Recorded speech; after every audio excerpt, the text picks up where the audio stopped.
The transport ship slowed as it approached orbital station Aegis 7. Through the small window, Park watched the massive structure grow larger against the black emptiness of space. It was shaped like a wheel, spinning slowly to create gravity inside. Lights blinked along its edges like tiny stars. She had traveled for 3 weeks to reach this place. 3 weeks of silence, bad food, and dreams that woke her in the middle of the night. But she was used to that now. Sleep had not been her friend for many years. The docking announcement came through the speakers, picked up her single bag and waited by the airlock door. She wore the simple gray uniform of a junior officer. No medals, no special marks, nothing that would make anyone look twice at her. This was exactly how she wanted it. The airlock opened with a soft hiss. A young officer stood waiting on the other side. He looked nervous, checking his every few seconds. "Lieutenant Park," he asked. "Yes." "Welcome to Aegis 7. I'm Officer Han. I've been assigned to show you around." He smiled quickly, then looked at his again. "Director wants to see you first. Standard procedure for new arrivals." Nodded and followed him through the station's corridors. The walls were clean white metal.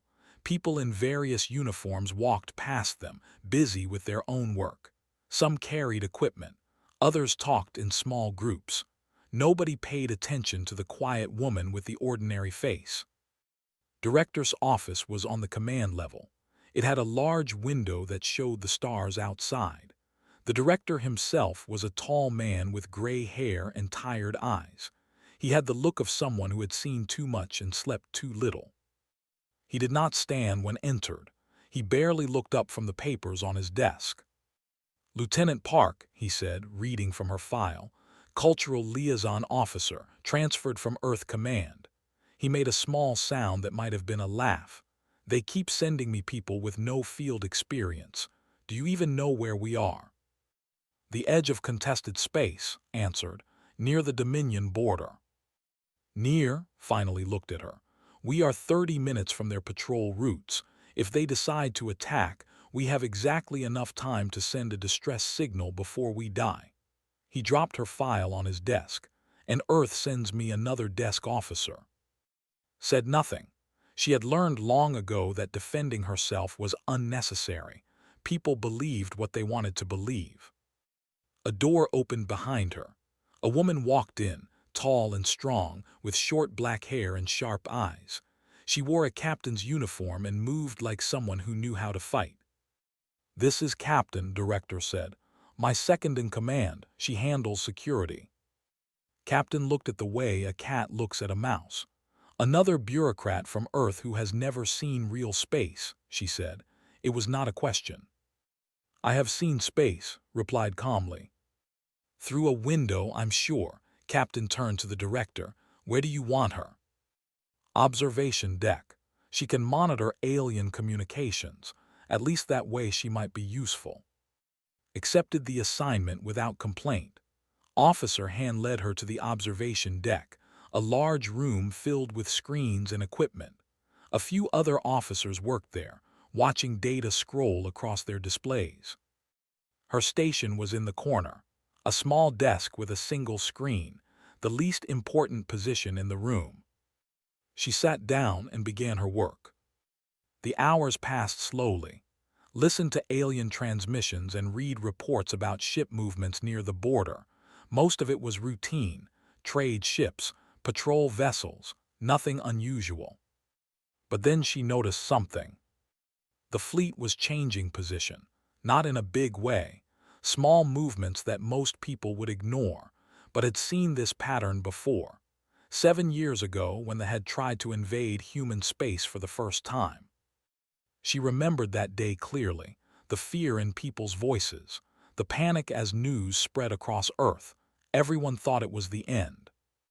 But it wasn't, because had stopped it. She had walked alone into the heart of the command ship. She had found the brood mother, the leader of their entire species, and she had given her a choice. The invasion ended, the retreated, and nobody knew why. That was the first time. After that came the Armada, then the Syndicate of Mirrors, 3 invasions.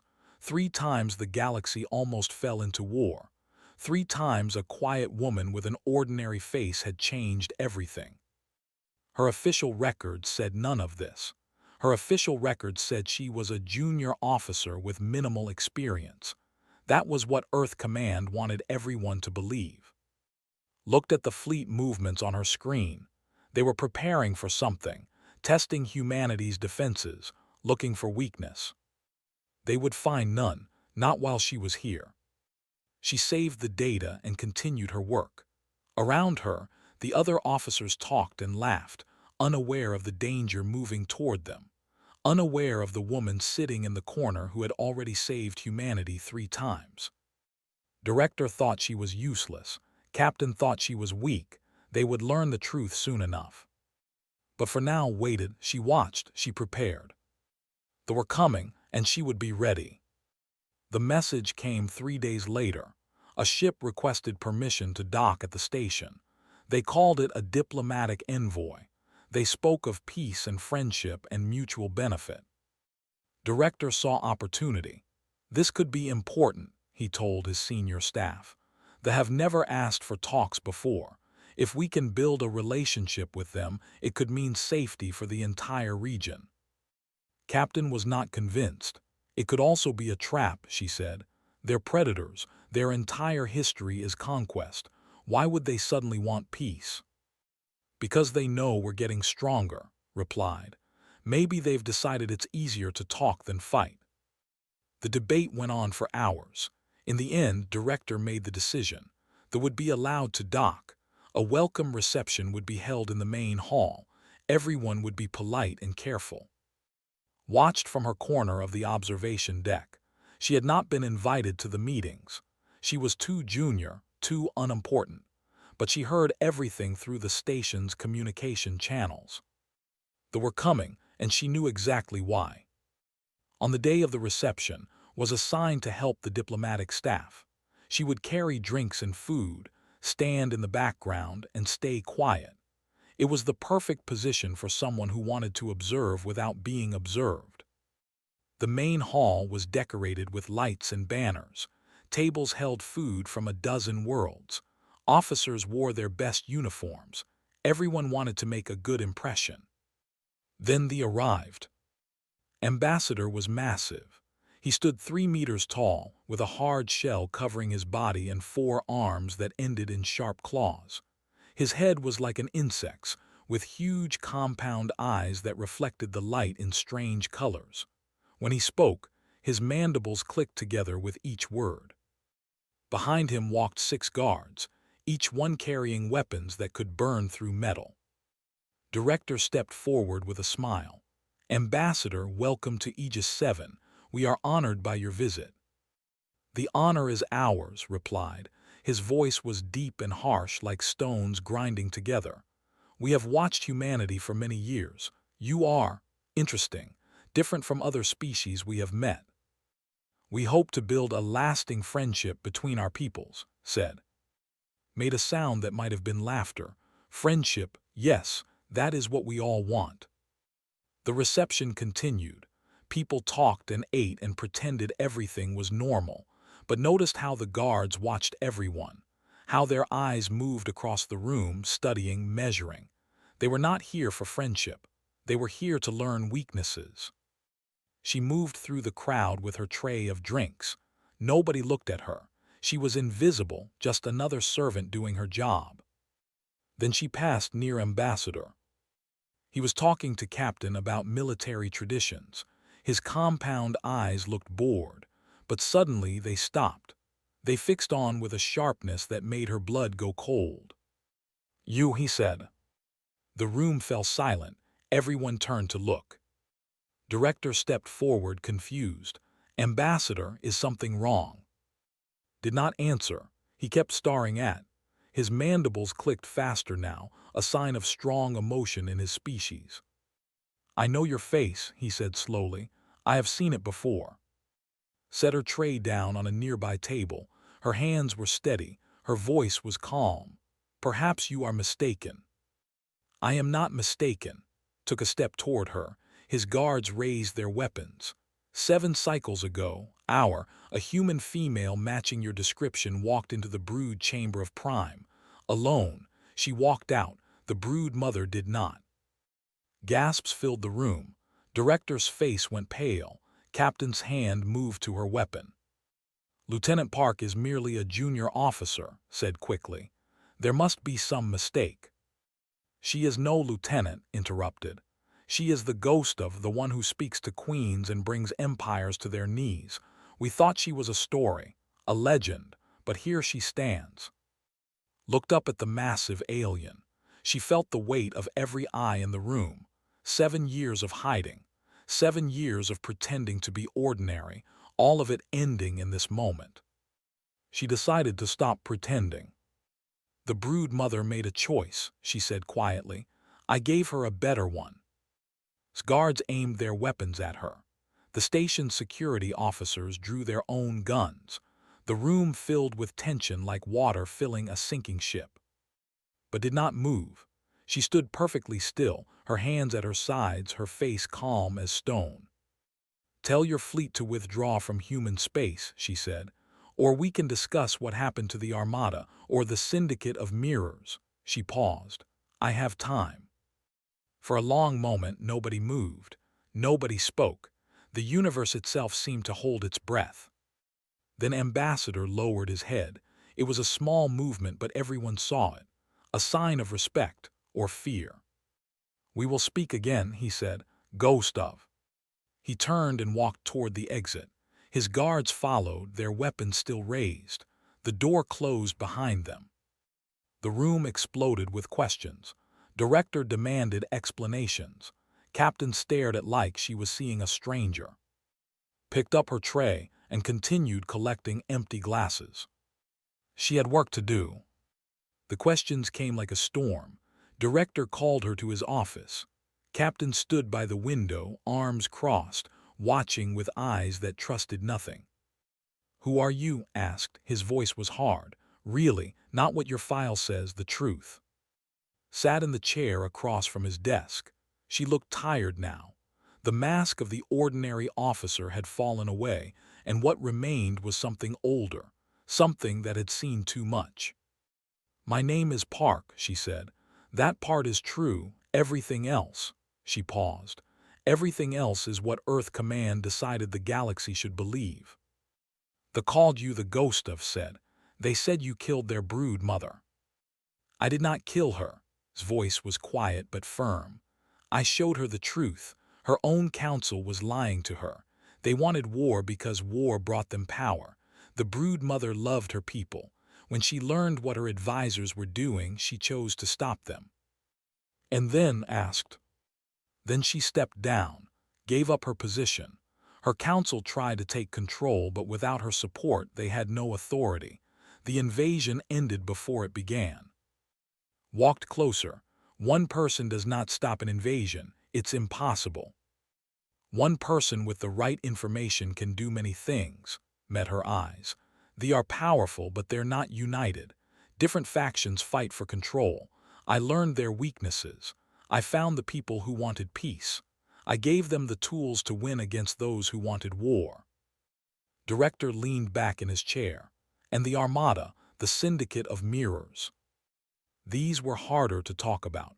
Felt the old weight pressing down on her chest, the memories she tried to forget, the faces she still saw in her dreams. The Admiral had a family, she said slowly. A wife, 3 children. His government told him they would be safe during the war. They lied. The plan was to sacrifice the entire fleet as a distraction while the real attack came from another direction. The Admiral's family would die with everyone else. You told him. I found his family first, warned them, got them to safety. Then I showed the Admiral what his leaders planned to do. His hands tightened in her lap. He was a good man. He didn't want to kill anyone. When he learned the truth, he turned his ships around. Captain was quiet now. The hardness in her face had softened slightly. And the Syndicate of Mirrors did not answer immediately. This was the one that still haunted her, the one she never talked about. The Syndicate was different, she finally said. They couldn't be reasoned with. Their leaders didn't want power or territory. They wanted suffering. They fed on the pain of other species. It was like a drug to them. What did you do? Looked at the floor. I became something I'm not proud of, something that made them afraid. I showed them that humanity could be just as terrible as they were, maybe worse. The room was silent. Outside the window, stars burned in the darkness like cold, distant eyes. They stopped, continued. They retreated to their own space and never came back. But sometimes I wonder, did I stop an evil, or did I just become a different kind of evil? Director shook his head slowly. You saved millions of lives. I know, his voice was barely a whisper. That's what I tell myself when I can't sleep, that the math works out, the numbers balance, but the things I did, the person I became. She stopped and took a breath. Some doors, once opened, can never be closed. Captain moved to stand beside her. For the first time, there was no hostility in her posture, only something that looked like understanding. How do you carry it? She asked. The weight of all those decisions. Looked up at her. You don't carry it, you just learn to walk with it, one step at a time, one day at a time. And you keep going because the alternative is to stop, and if you stop, then all of it was for nothing. A soft alarm beeped on Director's computer. He looked at the screen and his face went pale. The fleet, he said. They're moving. 3 warships just crossed into the neutral zone. The tiredness fell away from her like an old coat. Her eyes were sharp again, focused, ready. Ambassador was a distraction, she said. While we were watching him, the real threat was getting into position. Can you stop them? Asked, like before. Walked toward the door. That depends on whether they're willing to listen. And if they're not? She paused at the door. Her face was calm, but something dangerous moved behind her eyes, something old and cold and absolutely certain. Then I'll give them a reason to change their minds. She walked out, leaving Director and Captain alone with the blinking alarm and the weight of what was coming. 3 warships surrounded the station. Each one was 5 times the size of Aegis 7. Their weapons could turn the entire structure into dust in seconds. Against them, the station had only basic defenses, enough to slow an attack, not enough to stop one. Director gave orders with a voice that tried to stay calm. Prepare evacuation shuttles. Send distress signals to Earth Command. Maybe reinforcements can reach us in time. Everyone knew the truth. Reinforcements were days away. The station would be destroyed long before help arrived. Captain gathered her security teams. They armed themselves with weapons that would do nothing against warship armor, but they would not go quietly. That was not the human way. Watched all of this from the observation deck. Her screen showed the 3 ships holding position around them, waiting, testing. She understood what they were doing. They wanted to see how humanity would respond to a real threat. Would they fight? Would they surrender? Would they panic and make mistakes? They expected weakness. They expected fear. They would find neither. Walked to the command center. Officers rushed past her, busy with emergency procedures. Alarms flashed on every wall. Voices shouted over each other, trying to coordinate the impossible.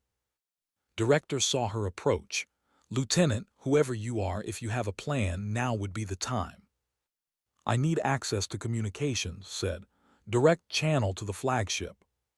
That's insane. They'll just ignore us. They won't ignore me. Hesitated, Captain stepped forward.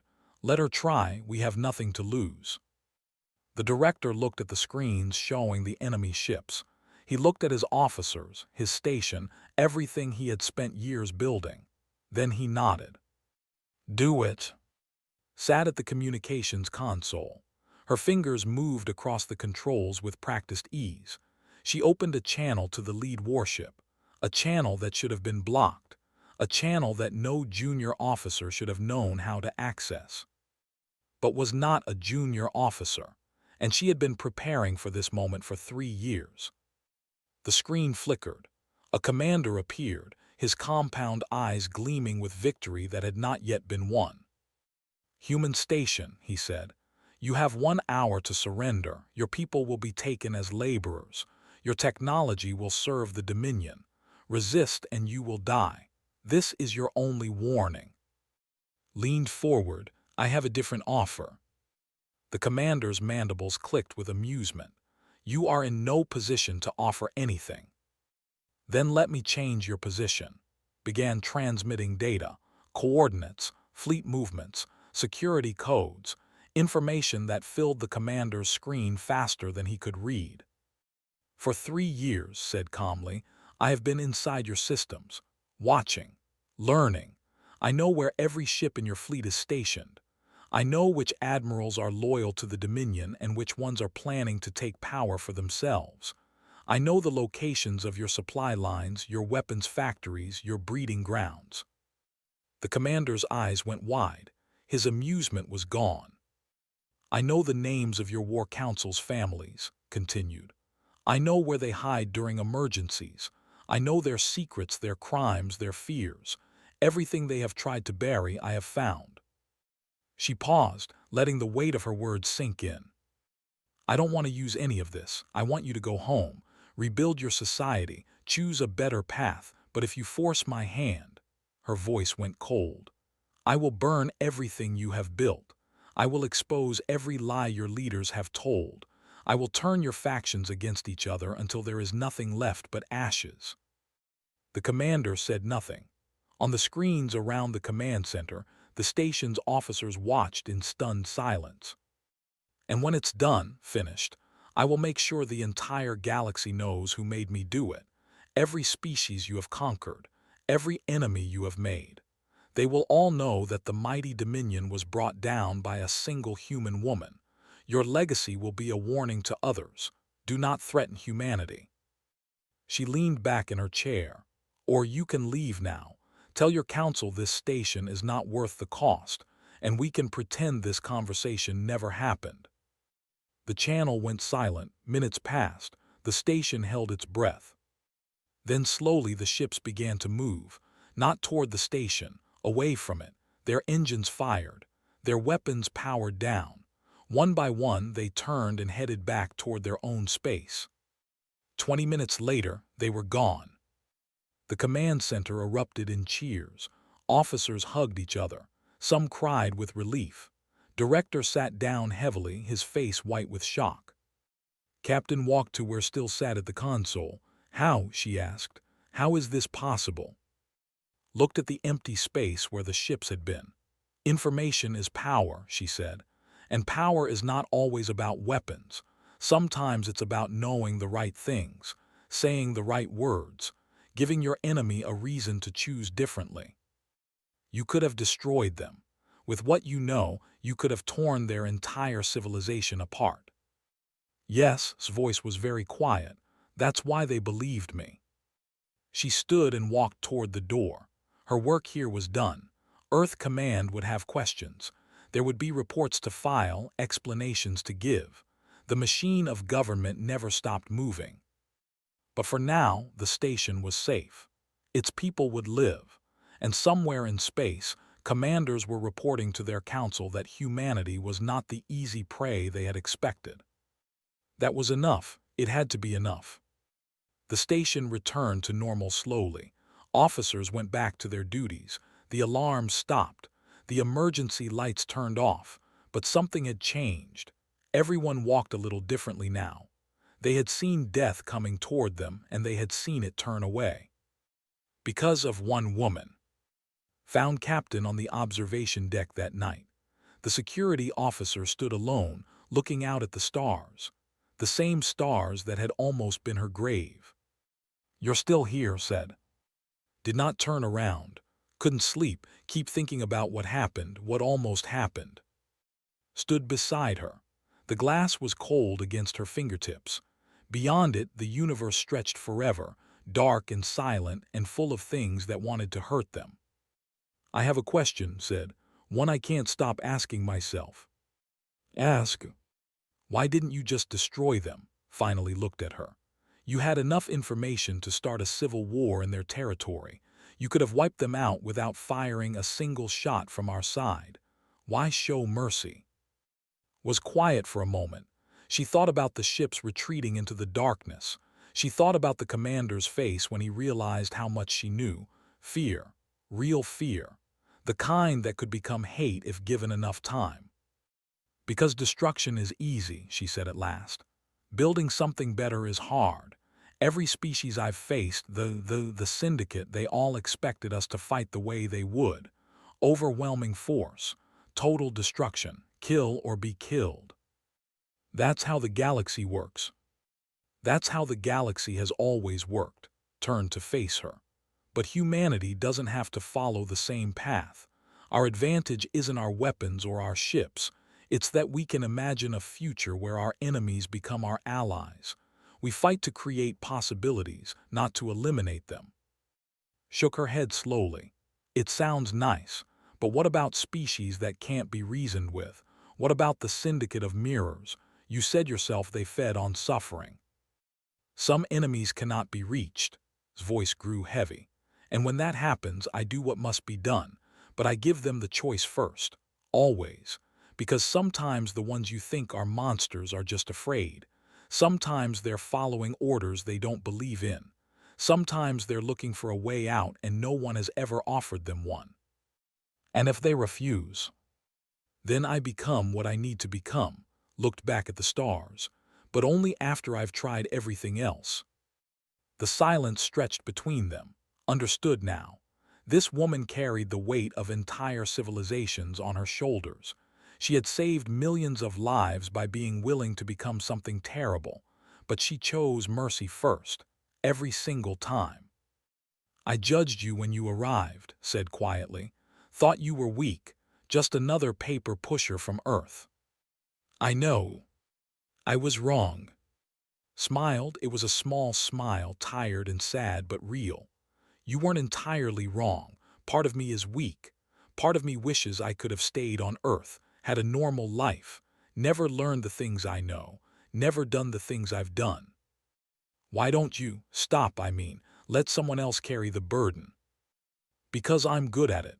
The smile faded. Because every time I think about stopping, I imagine the next invasion, the next threat, the millions of people who would die because I wasn't there, and I can't live with that. Footsteps approached. Director walked onto the observation deck in his hand. His face was troubled. Earth Command sent a message, he said. They're requesting your return immediately. Nodded, she was not surprised. What's the situation? Something in the Andromeda corridor. They didn't give details, just said they need you. There's always another situation. Began walking toward the exit. Another mission, another threat, another chance to stand between humanity and the darkness. Captain followed her. Will anyone ever know what you've done, what you've sacrificed? Stopped. She turned back one last time. The starlight fell across her face, softening the lines of exhaustion, making her look younger than she was, making her look like the ordinary woman she had once been. It doesn't matter if they know, she said. It matters that they're safe, that they can live their lives, raise their families, dream their dreams. That's what I fight for. Not recognition, not glory, just the chance for others to have what I gave up. She walked through the door and disappeared down the corridor. Captain watched her go. Director came to stand beside her. Do you think she'll ever find peace? He asked. No, his voice was soft. I think she'll keep fighting until there's nothing left of her, and then she'll fight some more, because that's who she is. Outside the station, a small transport ship undocked and turned toward distant stars. Inside, a woman with an ordinary face sat alone in the darkness. She did not look back at the station she had saved. She did not think about the people who now knew her secret. She thought about the next mission, the next enemy, the next chance to offer mercy before becoming something terrible. Somewhere out there, another threat was rising. Another species was preparing to test humanity's resolve. They would learn what others had learned before them. Humanity was not alone. Humanity was not weak, and standing in the shadows, watching, waiting, was a woman who had already ended 3 galactic invasions. She would end more if she had to. That was the human way.